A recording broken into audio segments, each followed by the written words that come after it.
start again. It's a redskin.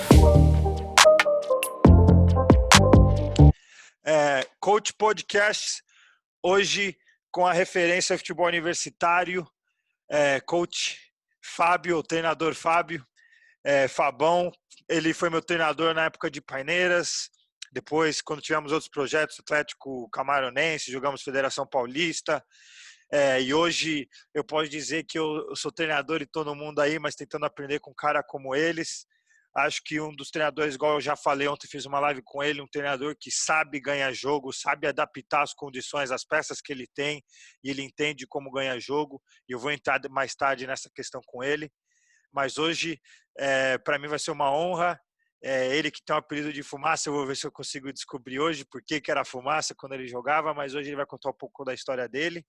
Mas eu queria sempre te agradecer por como você me treinou, os valores que você me ensinou no campo que eu pude aplicar na vida e hoje na profissão que eu quero continuar exercendo como treinador. Fabão, não sei se faltou alguma coisa nessa introdução, se você pode adicionar e você pode falar para a galera quem você é. Não, imagina. Primeiro, agradecer a oportunidade de estar falando com você aí, ver o seu crescimento aí como treinador, né? Conheci você com 9 anos de idade, foi meu aluno, depois atleta e agora colega de profissão, né? Então, fico muito honrado, fico muito orgulhoso dessa sua trajetória no esporte, né? Passando por todas as fases, né? A fase do aprendizado ali, da escolinha, né? De formação esportiva, depois fase de treinamento mesmo, como atleta, e depois você ingressou para os Estados Unidos, foi jogar nos Estados Unidos, e agora como treinador, como coach, né? Então, fico muito feliz de ver a sua trajetória dentro do esporte. Não, perfeito. E como que você começou no futebol? É sempre assim que eu começo e dali em diante a gente vai tocando o barco. Nossa, faz tempo, hein? A caminhada foi longa. Comecei, como todo mundo, gostando muito de jogar futebol, né? A bola sempre é a primeira paixão de quem gosta de jogar futebol, né? Então, fazia tudo que tinha na minha casa, virava bola, né? Desde de meia, roupa, panela, tudo virava bola, bacia, tudo virava uma bola para mim, né? Só isso que eu sempre quis saber. Você cresceu em São Paulo Não, em Diadema. Cresci em Diadema. Cresci em Diadema, uma cidade, para quem não conhece, é uma cidade da região metropolitana de São Paulo, fica aqui no ABCD, do lado de São Bernardo, Santo André e São Caetano. Cresci ali, tive esse gosto, né, pelo futebol, né, pelo fato do meu pai ter jogado, meu pai veio de Uberlândia, de Minas Gerais, jogou bola, então sempre as nossas brincadeiras eram com futebol. E aí comecei jogando de pequeno, muito mais futebol de campo, né, que era o que dava tempo de treinar na época, né, que as pessoas conseguiam me levar para treinar pequeno. E fui treinando ali em Diadema, depois treinei lá no Jabaquara, num outro projeto que tinha lá no Jabaquara, depois eu fui lá para Ana Rosa, treinar lá na Aclimação, né, no clube da Aclimação ali, escola de futebol da Aclimação. Aí voltei para Diadema, jogando campo ainda, mas aí já flertando um pouco com o futsal, com 10 anos de idade. E aí fui pro futsal, comecei no futsal na linha, depois, quando foi federado, passei pro gol, fui ser goleiro um ano eu fiquei de goleiro, e aí depois teve um problema com um jogador em 91, se eu não me engano, um jogador do Palmeiras, que tomou uma bolada na barriga e faleceu na quadra. E a bola era pesada naquela época, né? Era uma bola que não pingava nem nada. E aquilo foi uma coisa, né, para todo mundo. O cara morreu na quadra, né? Um absurdo, tal. E aquela discussão das crianças jogando com aquela bola pesada, não sei o que, tal. E aí achei melhor ir para a linha. Peguei e fui para a linha e aí não saí mais. Isso daí foi lá na ABB em 91. Não, muito bem. E aí você jogava do quê? Aí fui já para pivô direto, né? Pivô? Do gol já fui logo para pivô direto, que era o maior, né? Sempre fui o mais forte ali. E aí o treinador falou, não, vai jogar de pivô lá para você fazer gol e proteger bola. E aí tomei gosto pela coisa e fui jogar. Mas assim, o campo sempre ficou paralelo, né? Sempre jogava o salão à noite, os treinos de futsal era à noite. Ia jogar campo de manhã, estudava à tarde. Ou estudava de manhã, treinava o campo à tarde e o futsal à noite. E aí assim foi. E aí, em 94, que a coisa começou a ficar um pouco mais séria, quando eu cheguei na Mercedes. Cheguei na Mercedes para jogar o campo do DEF. E aí o treinador do futsal me viu treinando no futsal, no campo, falou, pô, tô precisando de um pivô lá no futsal, tal, você não quer fazer os dois esportes? Eu falei, se não atrapalhar, né? Ele falou, não atrapalha, porque um é terça e quinta, o outro é quarta e sexta, não vai atrapalhar. E aí começou, aí ficou um pouco mais sério, jogando futsal um pouco mais sério no Infanto da Mercedes e no campo. Aí tive que parar um pouquinho o campo, porque eu fui treinar no Corinthians, fiquei 9 meses no Corinthians, uma geração ali de craque, né? Edu, Kleber, Fernando Baiano, Índio, né? Essa geração aí, Yamada, goleiro, essa geração aí que eu fiquei lá 9 meses treinando, só que treinando com os caras e não assinava, e só gastando dinheiro, porque não tinha nada assinado e o campo não pagava tão bem e o salão te remunerava mais. E aí chegou um dia que conversei com o treinador lá, que era na época, era o Geraldão, e aí acabei optando em não jogar mais o campo. Falei, também não quero mais jogar campo. Aí voltei pro futsal e só fiquei no futsal dali então. De 95, a partir de 95 só fiquei no futsal. Muito bom, muito bom. E você, até quando que você se mantém como atleta e quando que você falou, pô, eu vou parar de ser atleta, quando que acabou o sonho, ou você, como que foi dali até você Aí parar? eu fui levando, né, os estudos, né, no colégio, junto com o futsal à noite. Estudava de manhã e o futsal era à noite, treinava à noite. Fui levando isso, depois ingressei na faculdade e fui levando isso também. Aí fui trabalhar no Paineiras. E aí, o que acontecia com o meu dia? Era de manhã, faculdade, à tarde, Paineiras, e à noite, treino. E aí, em 2001, eu fui efetivado no Paineiras, como professor. Até então, eu era estagiário, tinha um tipo de responsabilidade. Em 2001, eu, como professor, já tinha outro tipo de responsabilidade. Aí eu peguei, comecei a levar a sério, muito mais a sério, né? A profissão de treinador, já estava com isso na cabeça. E quando deu 2003, eu estava 2001 jogando ainda no Círculo Militar, era perto, saía do Morumbi, então dava tempo tranquilo de fazer isso. E aí 2003, um jogo do Metropolitano, Tabuão e Palmeiras em Osasco. O jogo estava marcado para 7 horas. Eu saía do Paineiras às 20 na época. Aí pedi pro meu chefe, falei, tem jogo contra o Palmeiras hoje em Osasco, preciso sair daqui umas 6 horas, tal, tem problema o estagiário ficar na última aula, tal, não sei o quê. Ele falou, não, tudo bem, o estagiário fica aí, não tem problema. Aí saí 6 horas do Paineiras, com um trânsito absurdo em São Paulo, para chegar às 7 em Osasco, passando em farol vermelho, aquela coisa, subindo em calçada, tudo. Bom, resumindo a loucura, cheguei 15 para 7 em Osasco, lá no ginásio, no Liberati. Cheguei, os caras já estavam aquecendo, todo mundo trocado, aquecendo. Eu fui pro vestiário, me troquei e tal. Joguei uma água no rosto, tomei uma água. Os caras já entraram para fazer a última conversa, a reza. Entrei com eles. Entrei na quadra, começou o jogo, tal. Entrei no jogo. Eu ia dominar, a bola passava por baixo do pé, ia dar um passe, o passe era errado, totalmente desconcentrado, totalmente fora do jogo. Aí acabou o jogo, acho que nós perdemos de 3-2 ou 3-1, alguma coisa assim. Eu tomando banho, eu peguei e falei, hoje foi meu último jogo, não vou jogar mais. Cheguei, chamei o diretor, falei, Marcão, hoje foi meu último jogo, não vou jogar mais. Ele falou, mas você tá maluco? Não vou. Aqui tô te devolvendo o dinheiro que a gente recebeu. Não, tá maluco, não. Pô, isso aí acontece, derrota acontece. Eu falei, não é problema da derrota. Eu tenho que me dedicar a uma coisa, eu não tô me dedicando a nenhuma coisa nem outra. Hoje eu nem aqueci, fui pro jogo sem aquecer, tudo. e tava fazendo uma temporada boa. Fiz jogos bons contra o Corinthians, o Parque São Jorge, contra o Barueri, contra o Olímpia. Tinha feito bons jogos, tava jogando bem. E aí peguei e falei para ele que ia devolver o dinheiro, daí ele não quis aceitar o dinheiro, ele falou, vai para casa, né, descansa, toma um banho, hoje a derrota, tal, amanhã você vai lá na quadra. A gente conversa. Isso quantos anos você tinha?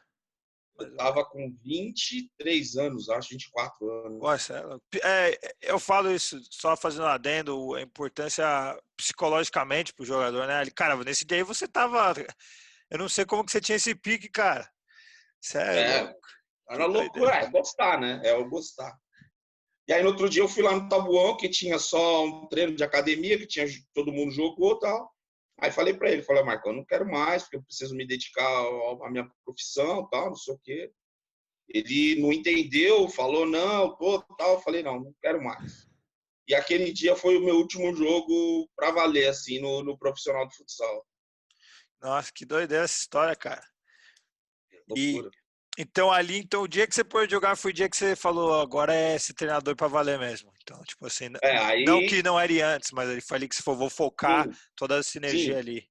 Sim, porque antes você fazia as duas coisas, era bom para mim, porque eu estava fazendo duas coisas que eu gostava e estava muito próximo de treinadores que eu gostava. Então, sempre ia perguntar uma coisa pro Batata, ia perguntar uma coisa pro Ferretti, ia perguntar uma coisa pro Cabral, ia perguntar os treinadores ali que eu gostava, né? O Tuca, que jogou comigo. E aí perguntava pros caras, pô, mas como que você faz isso já pensando como treinador do Paineiras, né? E aí, quando eu tomei essa decisão de parar de jogar, aí eu falei, não, agora eu tenho que me dedicar realmente à minha profissão.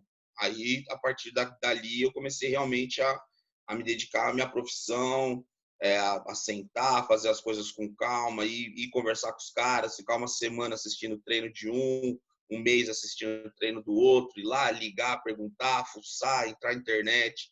E aí eu comecei realmente a me dedicar à profissão de treinador.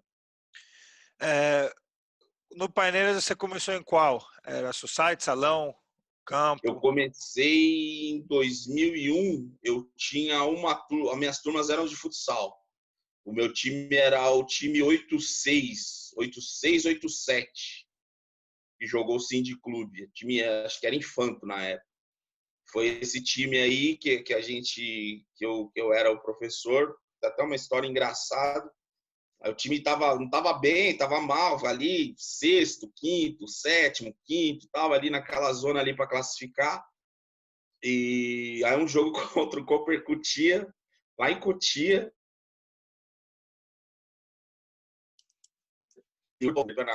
E a gente ganha de 2-0. Marcando meia quadra e contra-ataque, ganhando de 2-0. Aqueles 3 pontos ia deixar a gente colado no quarto colocado para classificar, né? E eu marcando, e eu treinei marcação pressão, né? E tava marcando pressão, marcando bem e tal, aquela coisa, meia quadra, entendendo o jogo ali. Aí tava tomando uma pressão muito grande, falei, vou subir um pouco a marcação para ver se os caras não me atacam, né? Aí eu dei uma subida na marcação, aí eu escuto assim, arquibancada. Aí eu perguntei pro Ronaldo. Ronaldo era o meu estagiário. Não tinha o placar lá. Aí eu perguntei, Ronaldo, quanto falta? O Ronaldo falou assim, 8 minutos. Falei, não vamos aguentar essa pressão 8 minutos. Eu vou ter que dar uma tirada na bola. Aí falei pros caras, pode subir, tira um pouquinho da bola. Aí eu escuto da arquibancada assim, Fábio, você tá louco? Fábio, você tá louco? O Afonso.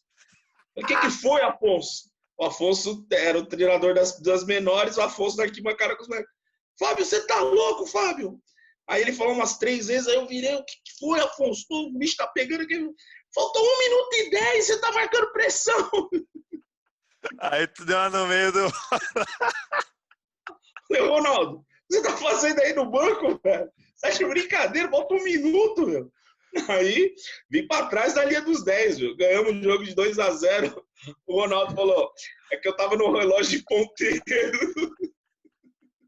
Isso aí é boa. O Ronaldo quase me quebra, velho. Ronaldão foi meu técnico, cara. Eu vou brincar com ele depois dessa. E o Ronaldo Afonso. quase me quebra. Eu comecei salão com o Afonso, cara, não entendia nada que ele falava, cara. O molecão, ele fazia assim com os dedos, eu era muito novo, não tinha essa percepção tática. Eu lembro que ele, Rafa, é aqui, ele fazia aqui com os dedos toda hora, e ele Entendia falava, nada. e ele era sério, assim, né? A gente, molequinho, eu falava, poxa, cara, eu só fazia assim, ó. Tava... Não entendia nada. Mas, muito boa essa aí, cara. Essa resenha é engraçada dos 8 minutos, marcando alto. O Ronaldo me quebrou aquele dia, cara. E no Paineiras, cara, como é que foi ali no Paineiras para você crescer como técnico e como que você para no Futset? Porque quando eu chego no Futset, eu lembro quando você começa a estudar, a abranger mais, você vê que pelo menos no Futset Paulista você já tinha um impacto, você já tinha um nome ali quando eu chego, então, e aí você está me falando histórias de futsal, né? Quando que você viu o Society? Porque o Society foi uma onda ali que deu um crescimento, mas não era uma coisa de antigamente, assim, pelo menos no meu visto. Você jogou, você postou vídeo outro dia. Como que foi agora você ali no Paineiras? Como que você foi se desenvolvendo, né? Se você puder falar dessa época aí, e como que você para no Society? Que é uma curiosidade minha. Tudo aconteceu em 2003. 2002, no final do ano de 2002, o Marcelão era o treinador do Society, e aí ele teve um problema lá no clube, uma discussão lá no clube, e ele foi mandado embora. E aí eles me chamaram no final de 2002, dezembro de 2002, falaram, Fábio, é o seguinte, o Marcelo foi mandado embora e a gente precisa de um outro professor. Aí eu falei, mas eu tô no futsal. Falou, não, então, pois é, mas a gente vai precisar que você vá pro Society. E nós vamos contratar um treinador de futsal, porque o futsal, ele tem o Afonso lá, então ele tá mais organizado e o Society tá completamente desorganizado. E assim, entrar uma pessoa nova no clube, entender a estrutura do clube para montar a modalidade de novo, não vai dar certo. Então tem que ser uma pessoa que já está aqui no clube, que entenda a estrutura do clube para montar tudo. Eu falei, tudo bem, não tem problema. E aí, 2003, janeiro de 2003, chego no Paineiras fazer o planejamento do Society. Aí comecei do zero. Começamos ali com as menores, tal, sub-11, 13, 15 e 17. E aí, no meio do caminho, os caras montaram o time principal do Paineiras para jogar a segunda divisão.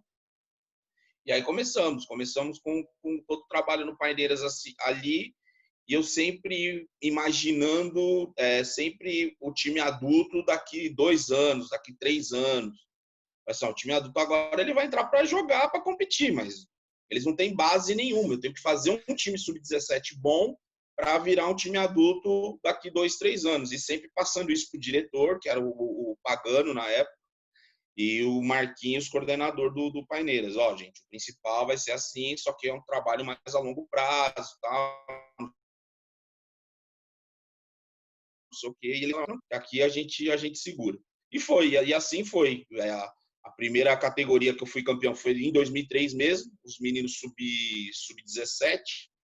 Isso já era o Paulista? Ou Isso já era era... o Paulista.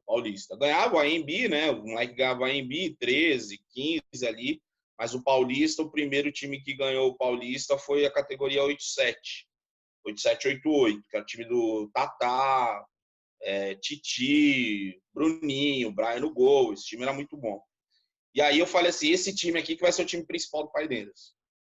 Então ele vai ter que passar no sub-20 e do sub-20 ele vai chegar no time principal e esse time principal que vai ser o time forte do Paineiras. E assim aconteceu. Eles foram, depois de um ano, eles em 2005, o campeonato sub-20 era 8-5, 8-6, 8-7. A gente só tinha um 8-5, que era o Rodolfo. O resto, 8-6 e 8-7. Eles foram campeão com 19 vitórias. Não empataram nenhum jogo. Aí eu cheguei e falei pro Pagano, pros caras. Falei, o time principal tá aí, tá pronto já. A gente precisa jogar um aninho a segunda divisão para eles tomarem corpo, tomar casca. E foi o que aconteceu. Essa geração aí ganhou tudo. Ela ganhou sub-15, sub-17, sub-20. Chegou no time adulto, foi campeão interclubes. E foi o único clube social a ficar em 5º lugar na primeira divisão, só com sócio. Duas perguntas. Manda. Por que não podia ter militante no Paineiras? Você não precisa falar, mas é uma dúvida minha só Se não sei se não precisa falar, não precisa falar. E como que você achou, como que você fez o circuito, o bendito circuito do Paineiras? Como que você pensou nisso, cara? Que isso aí é o maior É, desafio. é, daí- eu vou primeiro falar dos militantes. Os militantes do Paineiras funcionam o seguinte: só os esportes olímpicos, né? O Paineiras tem um projeto de esporte olímpico, polo aquático, natação, tênis, e agora o judô também parece que tem lá. Só pode ter militante em esportes olímpicos no clube. O que não for esporte olímpico não pode ser estatutário isso, né? E aí eles estavam tentando fazer uma brecha ali, chegou a ter algumas reuniões ali, quando a gente ficou em quinto, né, no Paulista, só falou, pô, vamos colocar 3 caras aí, 4 caras, que a gente consegue chegar no título, chegar a ser campeão, tal, não sei o quê. Aí eles tentaram, mas assim, pelo estatuto do clube não permitia militante. Eles tentaram passar a modalidade ainda para o competitivo, mas aí tinha que passar todo mundo, e aí era só o principal, mas aí se abrisse o principal, os caras das menores iam querer, ia virar uma confusão, eles falaram, não, deixa do jeito que está e toca assim. O circuito foi o seguinte, eu sentia, 2003, quando eles foram campeões, eu sentia que tecnicamente o nosso time era muito bom, muito bom. Só que chegava no segundo tempo, a gente tomava muito gol, a gente sofria muito para ganhar alguns jogos. E aí, no segundo semestre, eu comecei a dar um treino ali mais físico no campo e tal. E aí eu comecei a ver que eles precisavam de ter força. E aí comecei a fazer um trabalhinho na rampa. Só um trabalhinho na rampa ali, de dar uns piques ali na rampa, tal, não sei o que, tal. E aí eles começaram a fazer uma obra atrás da piscina do clube. E aí um trator fez um caminho ali, porque tinha que passar caminhão, carro ali por causa dessa obra, e fez uma estradinha de terra ali. Aí um dia eu subindo ali pela rampa, quando eu fui pro ginásio velho fazer alguma coisa, eu vi aquela estradinha ali, eu falei, pô, eu podia fazer alguma coisa nessa estradinha aqui, porque é de terra, não tem impacto, né? Aí eu peguei um dia e falei pros moleques, ó, vai subir a rampa, vai passar naquela estradinha ali e volta aqui pro campo, só uma vez. Aí eles foram, tal, eu vi que, pô, foi legal o negócio, ninguém falou nada. Todo mundo voltou pela frente do campo. Aí eu falei assim, pô, mas eu posso fazer um treino físico se eles voltarem por trás do campo, passar pela quadrinha de futebol ali. Aí eu falei assim, ó, agora eu montei um circuito, um circuito físico. Pô, os moleques queriam me matar, né, cara? Eles queriam me matar. Quando falava, gente, 3 circuitos, mas queria morrer, cara. Eu falava assim, meu, você é louco, cara. Não, muito bem, muito bem. Dentro desse sistema de tênis que a gente tinha, eu acho que você balanceava bem, porque eu lembro que eu pessoalmente, eu sabia que a gente ia tomar as porradas físicas, mas eu lembro que eu cheguei num ápice que eu jogava um jogo e eu não me sentia cansado. E foi a primeira vez que eu tive isso. Foi quando eu cheguei com você, acho que no Sub-15. Foi um pouco tardar, mas assim, de falar, cara, eu tô bem, sabe? Eu me sentia que eu podia jogar mais um jogo. Então eu sabia que a gente sofria, mas eu sabia que a resistência e o meu cardio melhorava. Eu não sabia isso como jogador, como eu vejo hoje, é, mas a minha pergunta vem agora o time era muito organizado do Paineiras, uma pergunta mais de técnico. Eu, por exemplo, eu vou treinar escanteio. Eu treino, 2 semanas eu foco bastante. Quando eu vejo que eles já sabem, eu mantenho, mas eu tiro um pouco a distância. Eu lembro que seus treinos a gente tinha muita parte tática, assim, de repetir, repetir, repetir e saber o porquê de repetir.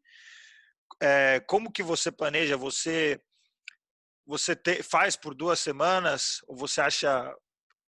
é uma pergunta muito específica que eu não estou colocando muito, mas assim, a importância tática para você, pelo menos naquele time de society que a gente tinha ali, eu lembro que a gente treinava bastante em vários aspectos, mas como que você falava, pô, eu vou só treinar o tático, como que você mesclava, ou como que você mescla isso?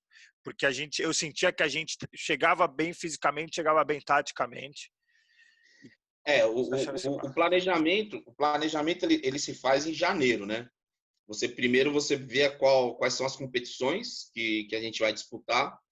Você pega o calendário, você põe ali no calendário quantos jogos vão ter, quantas folgas vão ter, e aí você monta um planejamento. Eu gosto sempre de montar um planejamento ele começando com parte física, depois ele passando pela parte técnico e tática ao mesmo tempo. Então, vocês faziam ali pelo menos uns 30, 40 minutos de parte técnica, né? E depois eu passava para a parte tática, né? O coletivo, eu deixava o coletivo com menos tempo, porque eu sabia que quando vocês estiverem bem fisicamente e taticamente, o coletivo rolaria tranquilamente.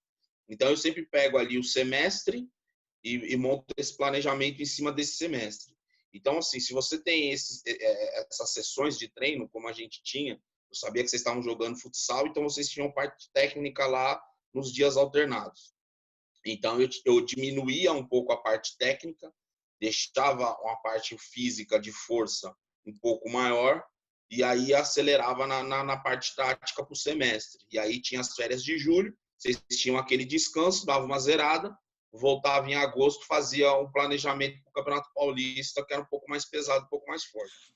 Então, assim, eu sempre pensei, nas minhas equipes até hoje, eu sempre tenho essa linha de trabalho. Se os caras estiverem bem fisicamente e entenderem o conceito do jogo, a parte tática, tecnicamente eles vão conseguir se achar dentro do campo. Isso com os treinos e com os coletivos e com os trabalhos de campo, o cara vai entender e ele vai se achar. Então, assim, sempre que eu vou montar qualquer tipo de trabalho, qualquer tipo de equipe, eu primeiro tenho que pensar na parte física, como que os caras estão fisicamente. Os caras estão inteiros fisicamente? Meu treino dá para exigir isso aqui deles de parte física? Dá. Então, vou mandar um treino físico-técnico aqui. Então, os caras de 40 a 50 minutos faz um treino físico-técnico intenso. E os caras vão trabalhar tanto a parte cardíaca como a parte de técnica de jogo. Então, eu gosto do treino muito movimentado. Eu não gosto de ver cara parado. Se eu monto o treino e vejo que o cara tá parado mais de 2, 3 minutos, eu já vou no meu caderno e falo assim, ó, esse treino aqui eu tenho que melhorar, que o cara ficou mais de 3 minutos parado. Eu não gosto de ver ninguém parado. O cara tem que estar fazendo alguma coisa na hora da parte físico-técnica. Não, genial.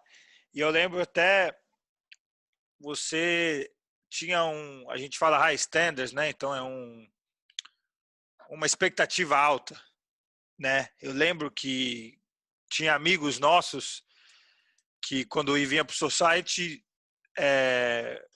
passava mal no teste físico ou não ia e acabava sendo cortado, mas acho que isso no final na primeira instância é um baque, é uma coisa meio negativa, mas ao decorrer, quando passa o tempo e você vê que era necessário fazer isso, o quanto você acha que você queria sempre ser campeão ou você tinha que dar umas porradas nos jogadores, porque você sabe que quando você dá uma porrada algumas vezes, uma porrada bem dada, num bom sentido, acaba melhorando o time? Ou você acha que isso é natural de você, de falar, pô, eu quero ser o melhor, quero ser, ou você algumas vezes você entendendo o ambiente, você dá uma porrada, mas fala, isso aqui vai me dar eu penso em inglês, cara, um high standards maior, vai me dar Eu entendi o que você quis dizer. Assim, É difícil que eu penso em inglês, cara. Tá. Em inglês, para traduzir é difícil. Não, a gente não tinha, por exemplo, a gente não tinha no Paineiras nenhum tipo de cobrança para ser campeão de nada. A única coisa que eles pediam era que representassem bem o clube, só. Não falava de posição, não, represente bem o clube. Ir lá com os 15 jogadores, todo mundo uniformizado, jogar direitinho, manter uma disciplina. Era só isso que eles pediam, não ter WO, não ter atraso, não ter nenhum tipo de problema. Representar bem o clube. Sempre eles falaram isso. Em nenhuma categoria eles vão falar, vai entrar para ser campeão, nunca. Só que aí, o que acontece? Você começa a ver que tinha potencial para ganhar. Pô, competir, muito legal. Eu falo isso para minha filha. Às vezes, competir é legal, mas ganhar é mais. Ganhar é mais legal. Então, assim, se você tem condições de ganhar, vamos tentar atrás disso, né? De ganhar. E aí a gente pegava algumas equipes ali que você via potencial e falava assim, pô, se eu apertar um pouquinho mais, esses moleques conseguem ganhar. Porque assim, as concorrências que a gente tinha fora do clube, pô, era absurda, cara. A gente pegava moleque federado do salão, pegava moleque que tava jogando campo. Eu lembro que o time 8-7, quando foi campeão, O Jô estava jogando pro João 23, o Jô que voltou pro Corinthians agora. O zagueiro era o Marcos Vinícius, que jogou no Corinthians também. E um dos caras que jogava no meio era o meia da Portuguesa. Isso no sub-17. Pô, o Jô era gigantesco, cara. Muito bom jogador. Ele destoava. E eu falava assim, meu, se os moleques não tiver força para jogar contra ele, pô, ele vai acabar com os moleques. Então eu tinha que acelerar um treino de força, treino de cobertura, treino de marcação, treino disso. Nós ganhamos do João 23 de 4-2, eles com jogadores do campo de tudo quanto era time, porque eles davam bolsa, os meninos jogavam futsal lá e outras coisas, o society também. Então, assim, se você via que tinha potencial, você tinha que apertar. E você apertando, você viu o resultado lá na frente. A gente teve times que não eram nem tão bons tecnicamente e chegaram em final de Paulista. Por exemplo, o time que a categoria depois da sua, 95, 96. O 95, 96 não tinha a mesma qualidade do time 94, mas eu falei assim, pô, dá para eles chegarem. E eles chegaram em 2 finais de Paulista. Ganharam uma e perderam o outro. Então, assim, se você vê potencial, você tem que apertar para os caras querem ganhar. E aí, quando o cara ganha, ele toma gosto pela coisa. Sim. Porque depois que ele ganhou, ele falou, pô, ganhei, meu, o que o cara tá falando é verdade, dá pra gente ganhar. E eu vou de novo, eu quero mais, e aí assim a coisa anda, entendeu? E prendendo um pouco mais nos painéis, foi intencional a mesclada com o futsal que acabou beneficiando, porque você acabava treinando 4 vezes por semana, garantido. Vocês tinham uma preocupação com o futsal, porque acabava que eu falava, eu vinha todo dia depois da aula, eu falava, minha resenha com o Bruninho, com o Gabriel, então eu sabia que com o Robinho, então a gente ia lá na banca, depois da aula, trocava resenha, foi papá, comia uma coisinha rápida, lá um suco, e ia pro treino, só que acabava virando rotina. E eu acho que no final ainda o Gabriel, que eu vou fazer a entrevista com ele, que acabou fazendo isso e botando uma academia, para o ambiente que ele tinha, cara, ele tirou o máximo que ele podia e acho que no final ele teve um avanço muito rápido, porque ele foi muito consistente. Então, essa coisa do futsal acho que foi uma mescla boa, né? Porque você fazia 2, mas você conseguia as 4, né? E a gente provavelmente acabava sexta-feira indo lá jogar coletivo também, ou de fim de semana, se não tinha jogo. Então acabou, você não era de um time grande, mas você tinha 4 treinos por semana, né? Isso para os times que estão treinando 2, você treinando 4 com o mesmo time. Tanto que eu falava que quando botava no salão, teve uns jogos que a gente eu já sabia como que o Bruninho passava a bola, eu sabia onde que o Gabriel ia correr, eu sabia. Então você sabia que você jogava os 4 ali junto, a gente já sabia e ajudava muito isso, né, cara? Então, se perguntar se era intencional essa mesclada com o futsal. E aí mais para frente, quando que você encerra o seu ciclo no Paineiras e você vai para onde? E se antes do Paineiras você já estava envolvido na faculdade, no universitário? A minha visão de jogo, do jogo de futsal, ele se aproxima muito com o jogo de futsal, na minha cabeça. Você tem na maioria dos caras ali jogando futsal, você facilita por movimentação, por ocupação de espaço, quebra de passe, quebra na linha de passe, né, cobertura, desenho de jogo, losango, quadrado, esse tipo de coisa que vem muito do futsal. E a velocidade de raciocínio, né? O jogador de campo, ele raciocina um pouco mais lento porque tem mais espaço, né? Então ele levanta a cabeça, ele quer girar o corpo. O jogador de futsal, ele já entra pisando, tomando decisão. Então você acelera muito mais o jogo. Então, a facilidade de eu buscar os meninos do futsal foi por causa disso. Falei, eu buscando os meninos do futsal vai me antecipar muitas coisas aqui, né? Eu não preciso trabalhar algumas coisas que eles já vão vir com elas prontas lá de cima. E sempre conversando com os professores de futsal, Afonso, Ronaldo, o que vocês estão trabalhando, o que você acha isso? Vou trabalhar isso, você quer dar pô, legal, você faz isso lá, que eu faço isso também e tal. E a gente sempre conversou, a gente sempre fez as coisas muito juntos lá, né, nós 3. Depois o Ademir também. Então a coisa facilitou bastante nesse sentido aí de ir indo buscar os meninos do futsal. Eu ingressei no universitário por causa de um menino do Paineiras, por incrível que pareça. O Chapéu era do sub-17 da época do Marcelo, e depois ele foi jogar no principal. Ele entrou na faculdade na GV e ele entrou na Atlética. Ele era algum diretor da Atlética da GV. E aí ele pegou e falou para mim, falou, a gente tá com um problema com o futsal feminino lá, a gente precisa de um treinador no futsal feminino lá na GV. E eu quero levar você para lá. Falei, beleza, Chapéu, vamos conversar, né, para ver se dá horário e tal, não sei o quê. Aí conversamos um dia lá na GV, me levou lá na GV, conversei com o presidente, com uma das meninas, tal, conversando. Aí ficou acertado de eu ir lá dar um treino. Vem aqui dar um treino, tal. Fui lá dar um treino, pô, as meninas adoraram, tal, acabou o treino, a menina nem foi falar com o presidente. A menina falou, tem treino quinta-feira, você já é o técnico. Eu falei, pô, mas não tem que falar com o presidente? Ele falou, não, quem manda aqui é a gente. Quinta-feira tem treino. Falei, tá bom. Peguei o telefone, liguei pro Chapéu, falei, Chapéu, a menina falou isso. Ele falou, fica tranquilo, se as meninas gostaram, fica tranquilo. E aí fui treinador da GV, ali na GV estava na Série C, se eu não me engano, do Universitário. Levei o time até a Série B, as finais da Série B ali, fazendo boas campanhas, né? Ia jogar o Economidas, e aí começou a incomodar um pouco mais os outros times do Economidas, começou a jogar semifinal, que até então perdia sempre no primeiro jogo. Começou a jogar semifinal, endurecer semifinal. E aí uma menina que também era do Paineiras, a Lívia, falou assim, pô, me encontrou um dia na FUP e falou, pô, você tá fazendo campanha boa com a GV, você podia vir pra FMU, né?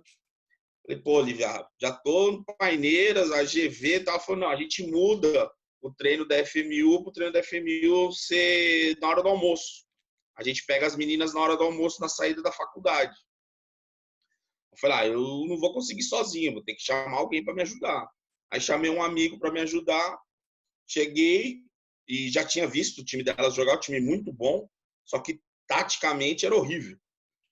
Aí cheguei e falei para as meninas, olha, se vocês quiserem ganhar, se vocês quiserem mudar o fio agora, se vocês não quiserem perder quartas de final, como vocês vêm perdendo seguidamente as quartas de final, vocês vão ter que se dedicar muito à parte tática. E eu sou chato com isso. Vocês querem? Não, a gente quer. Beleza. Aí foi. O time da FMU classificou, foi para a semifinal. Perdeu a semifinal nos pênaltis para a FAAP, do Alê, que era então um dos times fortes.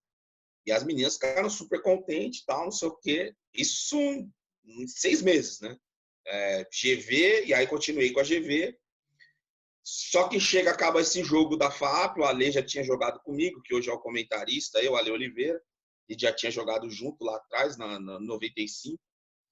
E aí ele chega e fala assim, o time da FMU nunca me incomodou, cara. E hoje você levou o jogo para os pênaltis, cara. Pô, você tá fazendo um trabalho legal, um trabalho bacana. Eu quero falar com você amanhã. Tá bom, Ale, me liga. Aí na segunda-feira ele me ligou e falou o seguinte, eu já estou trabalhando na ESPN, estou cheio de tarefa, não sei o que, eu preciso de um auxiliar. Um auxiliar que pense igual eu, dê os treinos igual eu, vá nos jogos igual eu, porque vai ter dia que eu não consigo ir e tal. Tá bom. Que a FMU é uma das nossas adversárias, ali você vai ter que sair da FMU. Aí eu falei, cara, e agora que eu vou falar para as meninas, né? Aí eu falei assim, Ale, pô, vai ser difícil, tá? Ele falou, quanto você ganha? Eu falei assim, eu ganho tanto. Ele falou assim, eu vou te pagar o dobro. Dobrou o pitaco ali, não, aí é pesado. Dobrou. E aí ele falou, eu dobro e você vai ser meu auxiliar na GV no campo. E daí os moleques vão te dar mais um dinheiro, porque você já tá no feminino, eles vão te dar mais um dinheiro. Aí não tinha o que fazer, né, cara? Aí cheguei e falei para as meninas da FMU, falei, o China, que é o meu auxiliar, vai ficar com vocês. Eu vou ter que sair por causa disso. É a nossa profissão, vocês também vão passar por isso. E aí fui ser auxiliar do Alê nas equipes, e aí o universitário entrou de vez na minha vida. Que resenha, não sabia essa história, cara, boa também. E aí você tá na GV e você ainda, aí quando sai pra GV você sai do Paineiras ou você ainda tá no Paineiras? Tô no Paineiras. Eu fiquei no Paineiras até 2012. Final de 2012. Eu pedi demissão do Paineiras em 2012. Que aconteceu que em 2010 meu pai faleceu e aí tinha a empresa de pintura e eu tive que assumir a empresa. Os caras da construtora me chamaram, falaram, seu pai assinou 2 contratos, você quer? assumir a empresa e você fica com esses 2 contratos e você toca as obras aqui que são do seu pai. Aí eu peguei, fui no Paineiras, olha, eu preciso de um aumento para eu pagar alguém para administrar a empresa para eu ficar aqui, porque senão não vai dar. Aí os caras do Paineiras falaram, não tem como eu te dar esse aumento. Falei, então, eu estou pedindo demissão, eu quero ir embora, eu vou cuidar da empresa. Aí pedi demissão em janeiro de 2012 do Paineiras. E aí fiquei 1 ano na empresa, 2012 na empresa, não fiz nada, trabalhei com nada. E aí 2013, 2012, final de 2012 eu estava lá na Gotia e o gerente de esportes hoje do Alto dos Pinheiros falou, Fabão, vai abrir uma vaga de professor no Alto dos Pinheiros e é você, cara. É você fazer o mesmo trabalho que você fazia no Paineiras. Aí eu já não estava muito contente com a empresa, já não estava dando muito certo as coisas. Eu cheguei e falei para ele, em novembro eu te ligo, mas é 90%. Ele falou, fechou, novembro você me liga. Liguei para ele em novembro, ele falou, pode vir aqui amanhã para você fazer uma entrevista com o presidente do clube. Aí fiz a entrevista com o presidente do clube e já fui contratado. E em janeiro eu já estava trabalhando no Altos Pinheiros, em 2013. Que doideira. E eu não sei, você tá até hoje no Alto de Pinheiros hoje? Eu tô no Alto de Pinheiros até hoje. Fico à tarde no Alto de Pinheiros, saio do Alto de Pinheiros, vou para o INSPER e vou para a Unip e de sexta-feira os treinos da Ponte Preta no Futset. Pergunta que não tem nada a ver com a entrevista, mas Dequinho pediu. O Fabinho, da INSPER. Ele é bom jogador ou não? Fabinho Maluf? É, exatamente essa fera aí. Fabinho Maluf é o capitão do INSPER, cara. Fabinho Maluf chegou como calouro, jogou como titular, volante, e chegamos na final, todo mundo bateu os pênaltis. Fabinho de bicho, calouro. Todo mundo bateu os pênaltis. Fabinho foi, chutou na trave, perdemos o título. Aí quebrou as pernas do Guerreiro. Não, mas o Fabinho é bom jogador. Eu falei, Fabinho, fica tranquilo, cara. Isso acontece, você vai ter muito pênalti para bater pelo INSPER ainda, cara. Ele bateu na semifinal, né? Na semifinal contra a Fé, ele bateu e fez o gol na semifinal. E aí ele chutou na trave na final. Mas acontece, coisa que acontece. Mas o Fabinho é bom jogador, cara. É o titular do INSPER. Não, o Dequinho falou que eu via jogo antes no... Só rapidinho, né? Eu via jogo no Paulistano, ele era um jogador, eu diria, normal e teve 2 anos que ele deu um crescimento na performance dele. O Marcinho falou isso pra mim. O Marcinho falou do Fabão, ele do Sub-17, ele com 16, 17 anos, ele subiu demais aqui no Paulistano. Foi uma surpresa boa, né? Boa. E o Marcinho é fera também lá, o Paulistano. Esse cara é fera também. Só falo que o campo lá é pequeno, pô. O campo lá é muito pequeno, mas é fera demais o clube. Agora eu queria perguntar, aí da GV, como é que foi? Pra gente só... Vamos ver se dá para chegar. E a gente vai falando da resenha, podemos falar mais um pouco, mas mais para terminar a timeline, né? Que tô envolvido agora na história, né? A GV foi o seguinte, aí foi jogando, aí a GV subiu para a Série A. E aí eu falei, Série A agora, né, meu? Vamos ser saco de pancada na Série A, né? E aí uma das meninas, que era uma das melhores da FAP, foi fazer pós-graduação na GV. Aí eu descobri isso e fui atrás dela. Falei, Adriana, você tem que vir jogar lá. Já tô trabalhando, tô velha. Falei, não, Adriana, dá um jeito, vem só uma vez na semana, tal, não sei o quê. Ela, tá bom, eu vou no treino do horário do almoço, eu vou. Ela saía do banco onde ela trabalhava na Paulista, descia ali, treinava com a gente. Quando ela tinha reunião, ela não conseguia, tal. E aí montou um time bom, entrou uma menina caloura boa, o time ficou bom. Goleira muito boa, forte, a Tayane, que era até do Paineiras, jogava handball, lançava demais. E aí, beleza, e aí o time foi indo, empata, ganha, perde, empata, ganha, perde, não sei o quê, pum, final. FAP e GV da Série A, do feminino. E eu ainda trabalhava na FAP, com o Ale. E aí, né, o jogo foi pros pênaltis. O AGV não ganhou dos pênaltis da FAP, cara. O único título que a GV tem de Série A é o futsal feminino de 2008. GV e FAAP na quadra da Federação, no ginásio da Federação. A GV ganhou da FAAP, cara. Imagina, cara. E aí, a melhor ainda, né? ganhamos o título, campeão da Série A, tal, não sei o quê, pô, pizza para comemorar, fez a pizza para comemorar, na segunda-feira o presidente me chama e me manda embora. Que isso, cara? É, olha lá, as meninas falaram que você é muito chato, você dá muita bronca, que você não deixa elas assistir Friends, que elas chegam atrasadas e estão assistindo seriado. Peraí, amigão, acabou de ser campeão da Série A, sabe quando vai acontecer isso de novo? Sabe quando vai Isso acontecer aí isso eu de novo? nunca vi. Nunca mais, nunca mais. Ele pois é, mas as meninas, eu falei, ó, então vamos fazer o seguinte, é melhor mesmo que eu que tô no lugar errado, cara. Eu tô no lugar errado. Certo, foi pego. Nossa, que doideira. Eu ia ficar maluco. Eu ia falar, pô, Pô, eu ia dar risada, mano. se eu contar umas aqui, tem cada história, velho. Ah, Cada uma eu vou te falar. é isso aí que eu preciso. Eu vou pro Brasil depois pegar mais essa resenha com você também, que essas histórias são boas também. É Cada o. uma. Você é louco. Eu joguei universitário 6 meses na PUC, cara. E. Porque meu pai falou, né? Eu tava com oferta para vir para os Estados Unidos. Tinha feito processo, fiz o primeiro processo com o César Benatti, o Feijão e o Ronaldo, a Sei, Play sei. Intercâmbio Esportivo. Aí acabou que acabei terminando com outro, mas fiz todo o meu processo de me adaptar para lá. Mas quando eu fiz PUC, eu estava treinando para ir para os Estados Unidos e eu já sabia da demanda física. Então eu falei, vou fazer PUC, vou lá nos treinos para pegar mais tempo de bola, né? Os treinos são de noite. Não... Eu falava, cara, a gente treinava. O salão era legal, porque o salão, mas a gente treinava num campo terrão, cara. 11 Horrível. Não tem campo em São 11 Paulo. e meia da noite. E parava o carro num lugar, eu, caramba, com o maior medo de Roubado. se eu roubar meu carro ou não. E aí eu lembro que a gente fez um jogo contra Medicina Santos, acho, cara. E aí acabou que os caras botam o Rafa aí, bota o Rafa de volante, eu corri igual um maluco. Aí os caras falaram, você não vai para os Estados Unidos, não. Vai ficar aqui. Eu Mas falei, não, é. tá maluco. Só que os caras lá estavam muito gente boa, mas você vê que era uniforme, um patrocinava. O Mas, universitário aqui no Brasil é assim, né, cara? É assim. mas assim, faz uma família mesmo. Acho que une Vai, mais, porque a dificuldade vai. te une.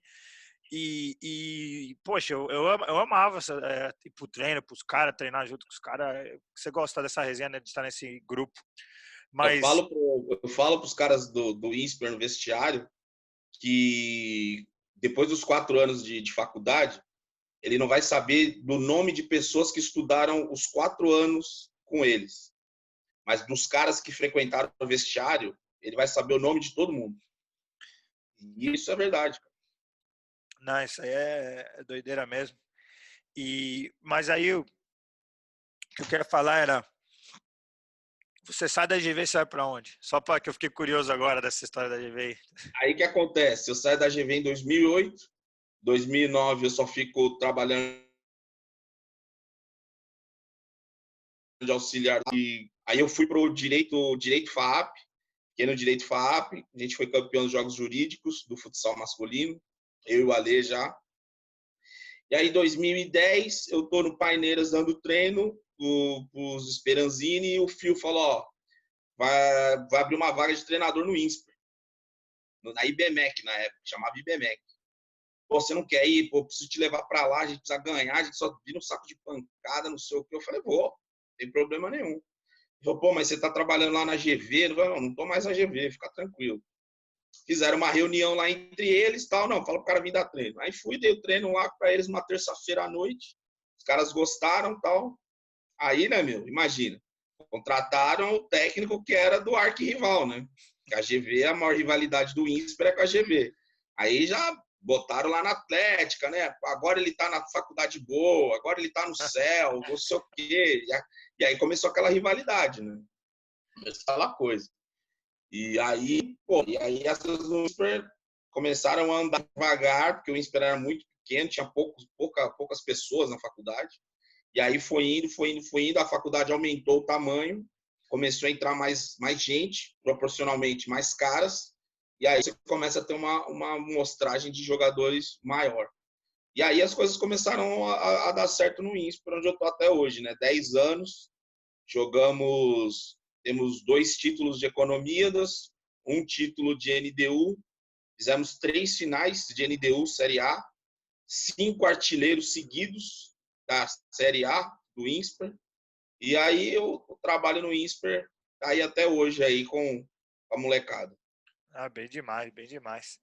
E na INSP salão e campo? Ou uns? Eu entrei no campo, fiquei no campo, aí teve um problema financeiro grande lá. E aí o presidente jogava no campo, falou, ó, a gente tá sem dinheiro, tá com muito problema. E eu queria que você fosse para os 2 futsal e o campo. Porque se eu for contratar mais 2 caras, eu vou ter um gasto. E você, eu consigo aumentar o seu salário, fica um salário bom para você, você fica com os 3 times. Não, tá bom. Se é para ajudar, a gente ajuda, vamos embora. E aí levei o INSPER até uma final de Série A também, do futsal. Perdeu, faltando 1 minuto, perdemos 2-1 para a Fé, para a Ayashi. E o feminino nunca tinha ganho de ninguém também, era um saco de pancada. O feminino conseguiu também ser vice-campeão, perdendo para a Medicina ABC, subindo para a Série B. Uma coisa assim, um feito incrível para o feminino do INSPER. E o feminino do INSPER é a mesma coisa, engraçado. Subiu para a Série B e eu falei para as meninas, gente, a gente não é um time de Série B, a gente é um time de Série C. Nós na Série B vamos sofrer. A gente sabe que vai sofrer porque vai pegar menina federada, vai pegar times fortes. E a nossa série é a Série C. Não adianta a gente se iludir. E aí foi perdendo, né? 3-2, empata, perde, aquela coisa. Chego também um dia lá, os caras falam, ó, as meninas querem mandar você embora. Eu falo, como vai me mandar embora? O único técnico que deu uma medalha para elas. Aí falou assim, ó, as meninas estão falando que tá muito chato, que elas querem jogar com a bola no pé, esse negócio só de jogar pro contra-ataque, elas não querem mais. Eu falei, então tá bom, então contrata outro técnico, não tem problema. Adivinha? Foram parar na Série D só tomando no tamancado. Ainda bem que você mencionou isso, porque eu parei de jogar, eu não me imaginava sendo técnico quando eu terminei aqui, tanto que eu pensei em ser técnico, mas, cara, eu vejo no Brasil, eu falei, cara, é muita porrada, e eu não sabia se eu tenho tanta essa paixão, igual você falou do querer, para tomar essas porradas no começo. E aí, quando eu termino de jogar, o meu treinador da Inglaterra, em Charleston, que tivemos a melhor campanha foi absurdo, cara. Eu caí no lugar certo na hora certa. Eu falei pros caras, eu não era bom jogador, mas eu dava sorte, cara. Porque eu ganhava uns troféuzinhos ali. Eu Tem era que ter certinho. sorte também. Jogador bom tem sorte. Não, e eu venho pra Charleston, só pra dar uma. Eu venho pra Charleston, eu venho com o Negueba, do Mackenzie. E o cara, eu e ele no mesmo voo, chegamos para jogar os mesmos anos. Ele transferiu e eu vim como calouro. E o cara comendo a bola, cara. E a gente tinha. O nosso time não tinha um americano que começasse o jogo. Inglês, brasileiro, alemão, italiano. E os caras. Nunca vi um time igual esse. Meu time que eu ganhei na minha vida. E no meu primeiro ano ganhamos 21, perdemos a final do Nacional. Ganhamos conferência, estadual, regional. E eu não sabia o que era perder. Eu falei, pô, será que é isso, universitário? E aí foi indo que os meus 4 anos foram sempre chegando na semifinal do Nacional. De 300 times, tu chegava sempre entre os 4 da Divisão 2, que eu joguei por Charleston. Uhum. E aí, quando eu terminei de jogar, o treinador, ele era muito... A gente se apegou muito, porque falava, Rafa, tu nunca falhou um teste físico, tu sempre tá sorrindo no treino, tipo assim, sempre aquele cara bom de ter no grupo, no elenco, sabe? Nunca tá reclamando dos problemas, você sempre, pô, tu chega, o clima é bom, o clima do treino fica mais leve. Resolve. Aí ele falou, pô, tu se interessa pelas partes táticas, tu pergunta, a gente troca ideia, tu vem aqui quando a gente faz uma reunião, tu pergunta, pô, mas por que faz isso? Por que... Ele falou, porque você, quando você se formar, você não vem ser o meu volunteer assistant coach, você voluntaria, mas você fica com o cara. E ele falou, e aí você vê se você gosta. Aí eu vi ele meio me dando uma mentoria e eu acabei ficando. E aí eu fiz com ele isso e acabei crescendo dentro do time quando ele foi para uma outra faculdade. Só que aí eu fiquei noivo e minha noiva trabalha em Ohio. E eu falei, pô, ela falou, ó, e aí? Vai Ohio, chega, como é que é? E eu falei, aí eu apliquei, só que essa faculdade onde eu tô não tem futebol masculino. Agora, tem o feminino. E eu falei, e os caras me ofereceram um degrau acima do que eu tava.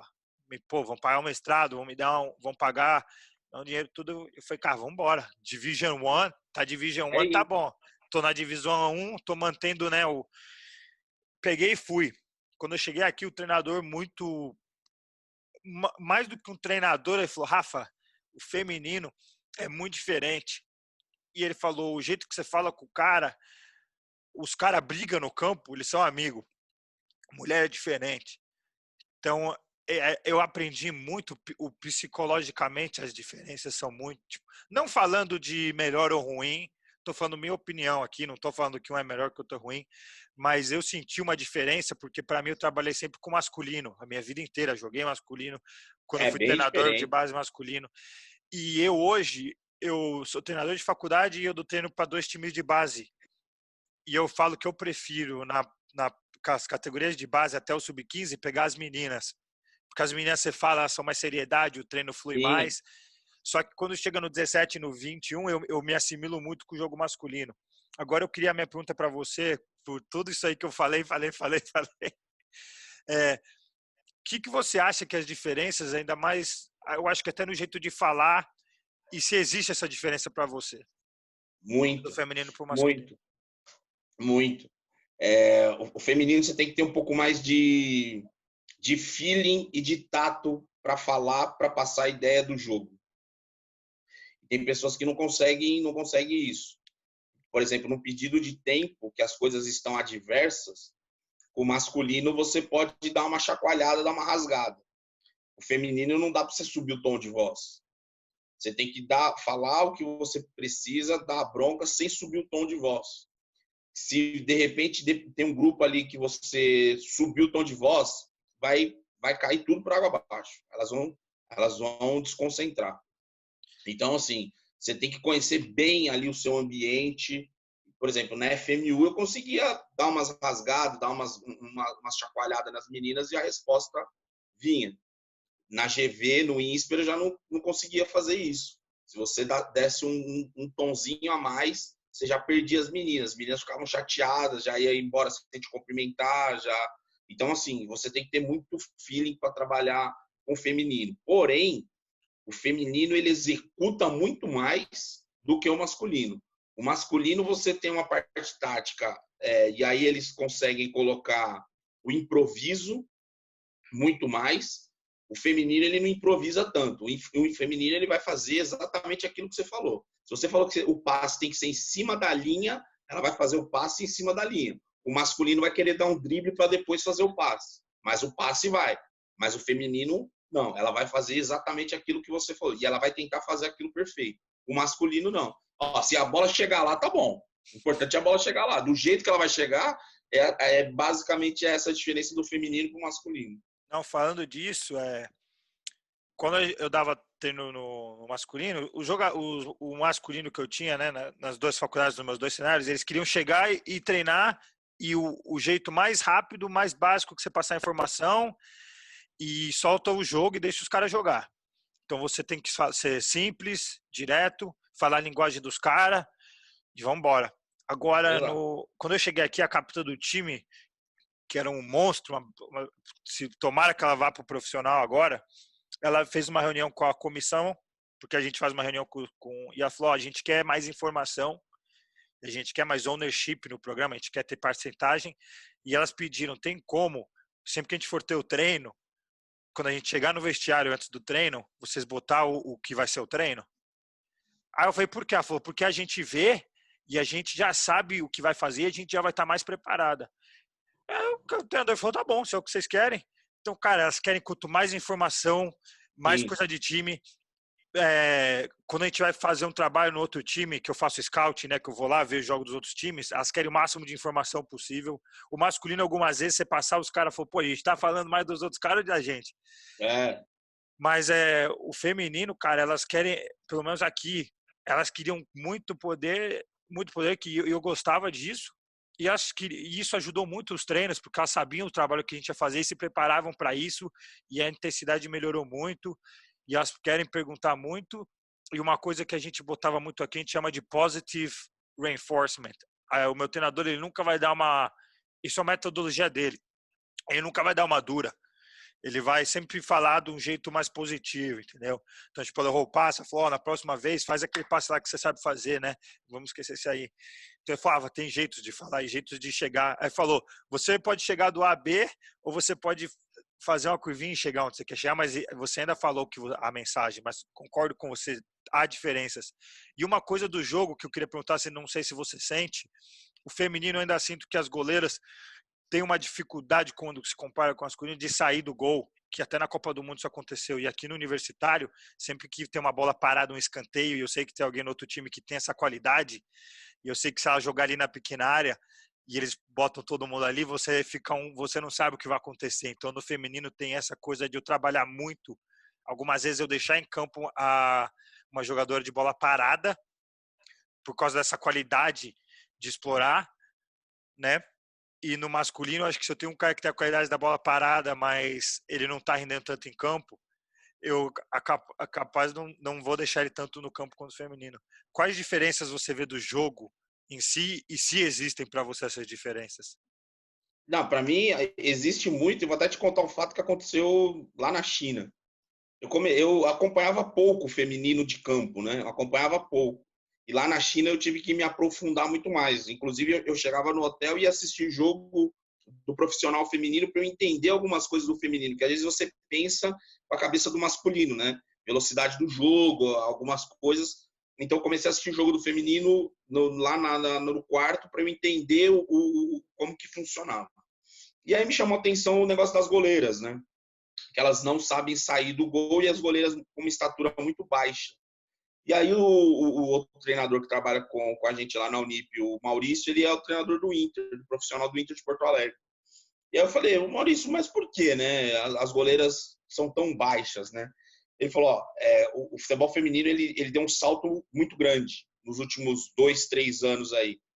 E essa geração que tá jogando é uma geração de 6, 7 anos atrás que não tinha tanta informação, não tinha tanto estudo, não tinha nada. Ele falou, hoje, principalmente lá no Inter, no Sul, os caras já estão buscando meninas de outras modalidades para jogar no gol. Menina que joga vôlei, menina que joga basquete, que ela tem, além da altura, ela tem que ter agilidade. Ela tem que ser rápida na saída, ela tem que ser rápida uma cobertura da defesa, quando joga com defesa alta. Então, os caras já estão pensando nisso no Brasil. Aí eu pensei, se no Brasil já estão pensando nisso, que é o nível B do futebol feminino, né? Eu acho que na Europa e Estados Unidos alguém já pensou nisso e já estão formando gerações com goleiras mais altas, né? E aí, fuçando, assistindo mais, conversando com as meninas, que as meninas todas jogavam no profissional já, né, dos times. E aí eu comecei a assistir um jogo da Euro, Sub-21, feminino. Cara, goleira da Noruega, goleira da Suécia, cara, Alemanha, pô, tudo gigantesca já. O sub aí, a gente já vai ter surpresa no gol, cara. Já vai ter menina alta no gol. E o Brasil vai demorar um pouco para se adaptar, porque a gente tem uma população que as mulheres não são tão altas, são poucas as mulheres altas no Brasil. Mas eles já estão buscando essas meninas aí sub-16, sub-14, sub-20, com mais altura e agilidade. Você pode ver que nas equipes hoje jogando sub-20, a altura das goleiras hoje já está diferente. Não, e uma coisa que me espantou muito aqui, a maioria dos times, você vai ter time que tem muita posse e jogadoras que jogam muita bola, mas uns times que ganham mesmo, eles criam um sistema que a gente chama de espinha dorsal, no qual o cara vai ter uma jogadora muito grande na defesa, fisicamente, você fala, rápida, forte. A mesma no meio de campo e o 9. Então ele ganha as bolas altas no tiro de meta, a zagueira ganha as bolas altas que vão na profundidade. Se ele tem a bola longa, ele ganha. Então os times são muito bons, cara. Eles dominam o centro do campo com a parte física. Quando você pega as Ace Schools, que são as mais sérias, você vê o jogo, muita fisicalidade, e você vê um nível que você fala, cara, eu nunca vi jogadoras nesse porte físico, cara. A nossa maior jogadora do nosso time, ela era muito forte, cara. Eu nunca vi, e ela vinha de academia também, você vê parte de fisiologia, mas aqui eu vejo muitos times que jogam com essa espinha dorsal e controlam o jogo. E óbvio que tem times que jogam, mas a maioria dos times fortes, eles conseguem recrutar as melhores jogadoras nesses aspectos e vão. Mas os Estados Unidos feminino não tem o que falar, cara. Uma coisa que me espanta aqui, que no Brasil não tem, você vai jogar uma pelada, você fala, pô, vou ali no parque jogar. É mais mulher que cara. Mais.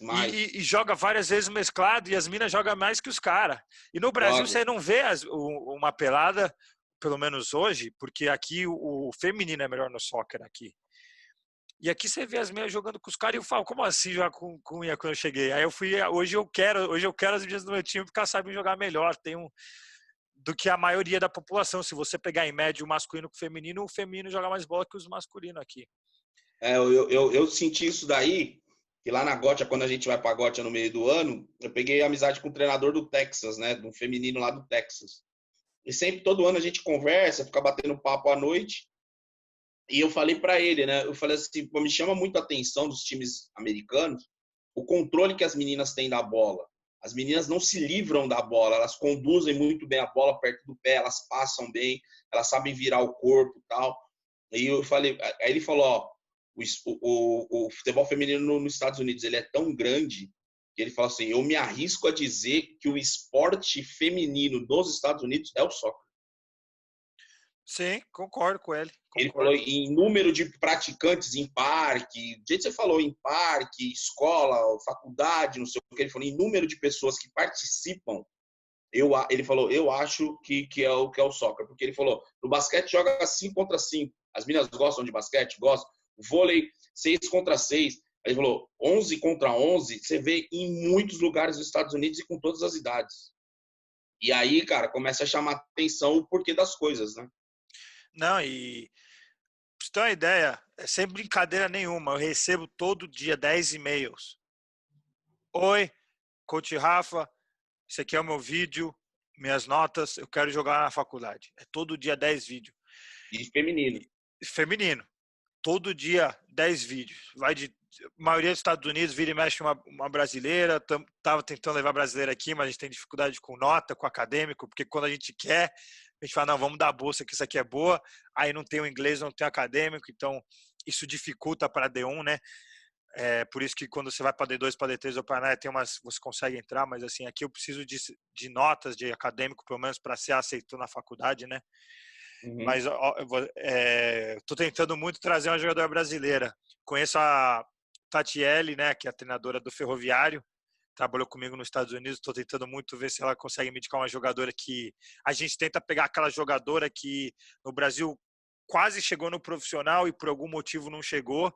Ela é perfeita para vir para cá. Até no masculino, esse é o tipo de jogador que dá sucesso aqui. O cara que teve a base num lugar e por algum motivo ali não fez, foi. qualquer motivo a gente pega.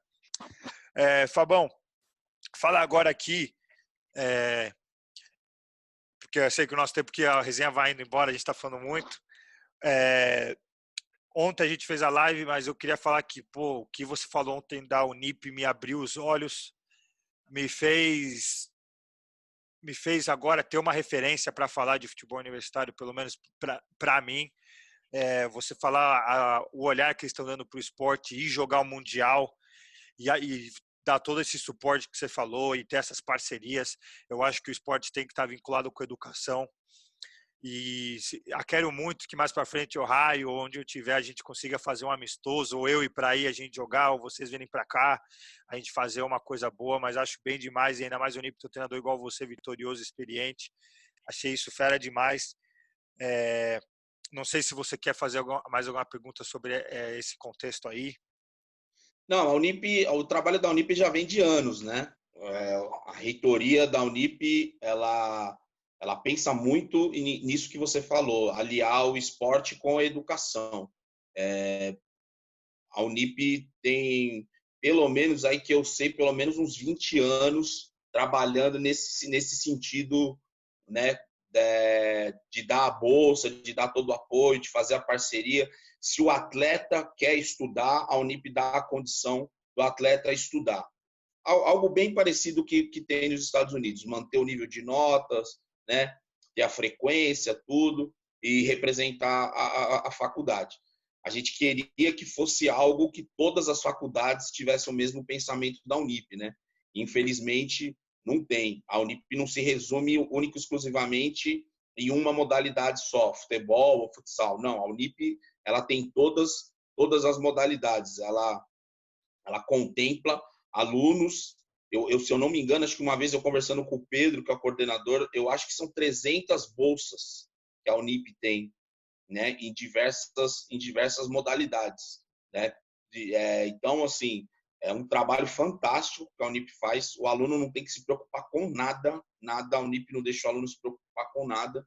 Então, vai ter um deslocamento de viagem, alguma coisa, a Unip faz tudo. Tem a coordenação lá com o Pedro, o diretor, o Ricardo, o Roba. Eles dão todo o suporte para que os atletas da Unip só pensem única e exclusivamente em competir, tanto na fase estadual, depois na fase nacional no JUBES e depois nos mundiais que tem aí agora da FISU. Então, assim, é um trabalho gigantesco que tem. Hoje, sem dúvida nenhuma, acho que é o melhor trabalho que tem no Brasil. Acho que está há 10 anos ganhando os campeonatos, o JUBES, né, a pontuação do JUBES, né, de todas as modalidades. Se eu não me engano, a Unip tem 10 títulos seguidos ganhando o JUBES, contando todas as modalidades. O campo é tricampeão brasileiro e tem agora aí, vamos para Goiás aí tentar o tetracampeonato. Então, o trabalho que a Unip faz é algo assim bem próximo que vocês têm aí nos Estados Unidos. Claro que não temos a mesma estrutura que vocês têm aí nos Estados Unidos, mas a Unip consegue aqui dentro do Brasil ser algo assim muito à frente dos outros em termos de estrutura e pensamento de como se deve conduzir o esporte universitário. Mas com certeza nós vamos fazer algum tipo de intercâmbio aí, Unip e Ohio, aí nos próximos meses aí vamos tentar fazer algum tipo de intercâmbio. Não, queria falar que, pessoalmente, eu não sabia tanto até conversar com você e me surpreendi. E acho que é bom a Unip ser a referência e ser igual a gente fala aqui, o good case scenario. Então, você tem, quando você se pergunta como que pode melhorar esse caso universitário, você já tem um exemplo, um role model que a gente fala, que é a Unip. Porque o estudante atleta, a importância que eles dão nos Estados Unidos, primeiro que se você é um estudante atleta, todo mundo aqui vê como um privilégio de você estar podendo jogar e fazer uma atividade física e ter esse nível e ter o acadêmico junto. Eu não sei quantos amigos meus, cara, passou já de dedo, que foi tentar jogar profissional e manda mensagem: Rafa, como eu queria ter ido aí e ter terminado os estudos, porque hoje eu não fiz um pé de meia e eu tô com 25 anos, não tenho faculdade, e você vê sofrer que é, porque tem que abdicar para tentar ser profissional, mas aí não dá certo e você sabe que a pirâmide é estreita e que é só 10% da população, o resto é sofrido. Então, quando você vê alguém que aconselha o estudo com o acadêmico, o esportivo acadêmico, a gente fala aqui que você cria cidadãos e você molda valores também. O esporte ajuda você na vida. Trabalho em grupo, Exato. valores que você vê que tem que ter para acontecer. E a prova que está aí que funciona, que você falou, há 10 décadas estão ganhando, e eu acho que muito mais do que ganhar no esporte, cara, ser uma... Eu penso em inglês, cara, me desculpa, o cérebro fica voltando. Mas é ser isso, cara. Eu acho que é um exemplo muito bom. Eu quero muito que o universitário continue crescendo, e porque, igual você falou, não é só no futebol. O Brasil é o país do futebol, mas nos Estados Unidos, o universitário, ele manda para o profissional. Não tanto no futebol, mas... Porque no voleibol, você criar esse sistema da Unip ia gerar... Os melhores do universitário poderiam jogar profissional ainda e com um diploma. Exato. Basquete, handball, os esportes que forem, natação, então, ou até representar o país, mas tomara que esse bom exemplo se passe e outras faculdades passem a fazer isso e a gente veja o universitário crescer, igual você está falando aí da Unip, cara. Achei bem demais, sensacional. Uma das conversas, uma vez que eu tive com o Ricardo, que é um dos nossos diretores lá na Unip, ele falou: Fábio, não é apenas, única e exclusivamente o fazer o esporte por ganhar. A Unip pensa em inserir pessoas que não teriam oportunidade na vida. Quantas e quantas pessoas nesses últimos 10, 15, 20 anos nós demos oportunidade de se inserir no mercado de trabalho, de ter uma condição de vida melhor. Então, se todas as pessoas, se todos os reitores de faculdade pensassem também um pouco, a gente teria uma sociedade muito melhor. Se a gente tem o número de faculdades que a gente tem aqui e só a Unip consegue fazer isso, inserir, tirar pessoas, a gente tem exemplos ali de pessoas que moram em lugares assim bem difíceis mesmo, cara. E com a bolsa na faculdade, elas mudaram a vida da família delas. Então, assim, é uma coisa muito séria, entendeu? É um trabalho muito sério que você está trabalhando um lado social muito maior do que o lado esportivo. Se você for pensar bem, você está tirando pessoas que poderiam estar indo para a criminalidade, poderiam estar indo para outras coisas. Você está inserindo pessoas dentro de uma sociedade com esporte, indo estudar e indo para o mercado de trabalho. Não, exatamente o que você falou. Acho que a formação das pessoas e de valores e de, no final, causar um impacto positivo na sociedade. Então, acho sensacional. Acho que se eu voltar para o Brasil, uma das coisas que eu vou botar na minha lista primárias é de visitar lá e ver mais de perto, ver como funciona a praticada aí. E aí eu te trago a camiseta que eu estou te devendo também. Tá mais do que convidado. Ir lá conhecer as instalações lá esportivas da Unip, lá da Atlética, conhecer um pouco, entender um pouco como que é o nosso dia a dia ali. Se tiver algum jogo, alguma coisa de qualquer modalidade da Unip, você tá mais do que convidado para assistir lá com a gente. Tá bom, professor. Para terminar aqui a entrevista, mas acho que você falou ontem, né? Você já me falou na live que eu sempre pergunto do melhor jogador, melhor amigo. Eu fiz essa pergunta para você na live ontem? Fez. Então vamos deixar ali tranquilo. Queria te agradecer imensamente pela moral, pelo tempo, pela atenção, por esse debate. Eu sou um treinador, mas eu falo, cara, eu sou o comecinho, cara. Então, poder ter o tempo aí de falar com você, o cara que já está aí vivido aqui, e poder absorver as coisas boas, né? Igual eu sempre falo, meu mestrado eu fui lá, apresentei para todo mundo. Tinha uma foto sua lá, tinha o nome teu, e eu falei, com esse cara aqui, quando eu era jogador, eu aprendi isso, e hoje, como treinador, eu vejo o que ele aplicava, e esses são os valores que eu peguei dele, e eu botei 3 treinadores que eu peguei o que eu absorvi bastante e apliquei. Você é um desses caras, então acho que 33%, um terço da minha metodologia baseia-se em você, então você é uma referência para mim. Acho muito bom você ser um mentor para mim também, me ajudar com tudo. E eu espero poder fazer o que você fez por mim para alguém mais para frente, né? Dar essa motivação, impactar alguém de uma maneira positiva. E eu não tenho palavras para você, só queria te agradecer mesmo e falar que você é uma referência para mim. Não sei se você conclui com alguma coisa ou trazer mais algum assunto antes da gente finalizar. Não, é só agradecer isso aí para sempre a gente estar conversando, batendo papo, fizemos a live, hoje fazendo esse podcast aí. E se eu ajudei em 1% da sua formação, cara, eu já fico muito contente, muito feliz que tudo que a gente fazia ali com vocês desde pequeno sempre foi de coração, sempre pensando nesse momento de vocês se tornarem cidadãos de bem aí e ser grandes homens aí, grandes mulheres que a gente já treinou. Professor, um abraço. Brigadão.